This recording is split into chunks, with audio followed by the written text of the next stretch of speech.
बच्चों, आज की हमारी कहानी है अकबर बीरबल की कहानी, सबसे बड़ी चीज। एक बार की बात है, बीरबल दरबार में मौजूद नहीं थे। इसी बात का फायदा उठाकर कुछ मंत्रीगण बीरबल के खिलाफ महाराज अकबर के कान भरने लगे। उनमें से एक कहने लगा, महाराज, आप केवल बीरबल को ही हर जिम्मेदारी देते हैं और हर काम में उन्हीं की सलाह ली जाती है। इसका मतलब यह है कि आप हमें अयोग्य समझते हैं, मगर ऐसा नहीं है। हम भी बीरबल जितने ही योग्य हैं। बच्चों, आपने अगर मेरे चैनल नाना नानी की कहानियां को लाइक और सब्सक्राइब नहीं करा है तो प्लीज इसको लाइक एंड सब्सक्राइब कर दीजिए। महाराज को बीरबल बहुत प्रिय थे। वह उनके खिलाफ कुछ नहीं सुनना चाहते थे, लेकिन उन्होंने मंत्री गणों को निराश न करने के लिए एक समाधान निकाला।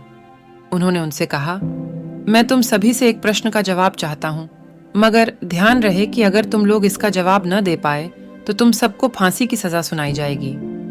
दरबारियों ने झिझक कर महाराज से कहा, ठीक है महाराज, हमें आपकी ये शर्त मंजूर है, लेकिन पहले आप प्रश्न तो पूछिए। महाराज ने कहा, दुनिया की सबसे बेडढ़ी चीज क्या है? यह सवाल सुनकर सभी मंत्रीगण एक दूसरे का मुंह ताकने लगे। महाराज ने उनकी यह स्थिति देखकर कहा, याद रहे कि इस प्रश्न का उत्तर सटीक होना चाहिए। मुझे कोई भी अटपटा सा जवाब नहीं चाहिए। इस पर मंत्रीगणों ने राजा से इस प्रश्न का उत्तर देने के लिए कुछ दिनों की मोहलत मांगी। राजा भी इस बात के लिए तैयार हो गए। महल से बाहर निकलकर सभी मंत्रीगण इस प्रश्न का उत्तर ढूंढने लगे। पहले ने कहा कि दुनिया की सबसे बेढी चीज भगवान है, तो दूसरा कहने लगा कि दुनिया की सबसे बेढी चीज भूख है। तीसरे ने दोनों के जवाब को नकार दिया और कहा कि भगवान कोई चीज नहीं है और भूख को भी बर्दाश्त किया जा सकता है। इसलिए राजा के प्रश्न का उत्तर इन दोनों में से कोई नहीं है।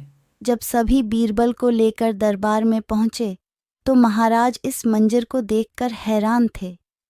इससे पहले कि वो बीरबल से कुछ पूछते, बीरबल खुद ही राजा से बोले, महाराज, दुनिया की सबसे बड़ी चीज गरज होती है। अपनी गरज के कारण ही ये सब मेरी पालकी को उठाकर यहाँ तक ले आए हैं। यह सुन महाराज मुस्कुराए बिना न रह सके और सभी मंत्रीगण शर्म के मारे सिर झुकाए खड़ी डीढे रहे। कहानी से सीख। इस कहानी से हमें यह सीख मिलती है कि हमें कभी भी किसी की योग्यता से जलना नहीं चाहिए, बल्कि उससे सीख लेकर खुद को भी बेहतर बनाने की कोशिश करनी चाहिए।